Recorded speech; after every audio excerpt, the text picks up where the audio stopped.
I made this video a few weeks ago while visiting Cambodia. We went to visit a very special person. This person lives just a few hundred meters away from an old rubbish dump. As you approach the area, you are immediately hit with the acrid smell of smoke and rubbish.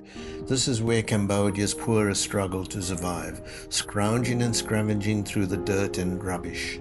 They search for anything that can be recycled or repurposed into something of even the smallest value to support and feed themselves. This is the story of a remarkable woman we lovingly call Granny.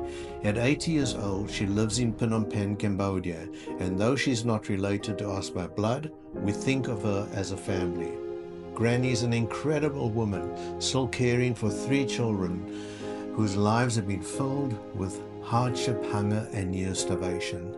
Granny's real name is Suyon Yon, and she was born in the Cambodian countryside. During the dark time of the Pol Pot regime and war, she was separated from her husband. She had 4 daughters, 3 sons, and was forced to work in the fertilizer section, where her daily task was to collect cow dung and charcoal to be made into fertilizer. Life in the camps was brutal, with inmates barely surviving. Sadly, Granny lost most of her family during this time, all killed by the Pol Pot regime, including 3 of her daughters and 2 sisters, along with many other relatives. After the war, Granny and her husband returned to Phnom Penh. They survived by scavenging, picking up scrap metal bottles, cardboard, or anything they could sell to make a little money. They lived in extreme poverty, mainly as street people, just scraping by. Sadly, Granny lost her husband 20 years ago when he was only 60 years old. The next chapter of Granny's life was filled with even more heartache. She wandered and again lived on the streets with the grandchildren, struggling to survive. Granny's 3 sons have their own families and also struggle to make ends meet.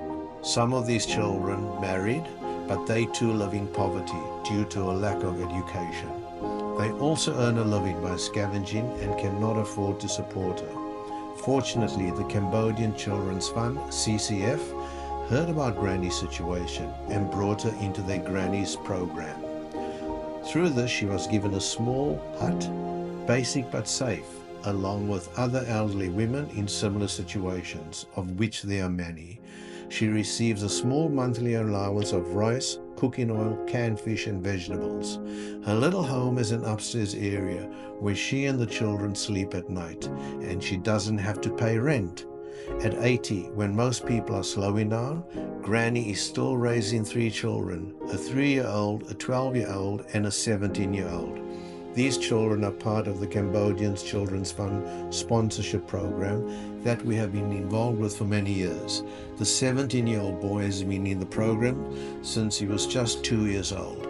The last time we visited Granny, she was in desperate need of glasses, so we worked with CCF to get her eyes tested and a new pair of glasses made. Despite everything she has been through, Granny remains strong and dignified. In many ways, she reminds me of my own mother. We love her dearly, and all we want is for Granny to spend the remaining years without worry and hardship. We are deeply thankful to the Cambodian Children's Fund for caring for people like Granny who have endured so much suffering. If you can spare a few dollars, please consider donating to this worthy cause.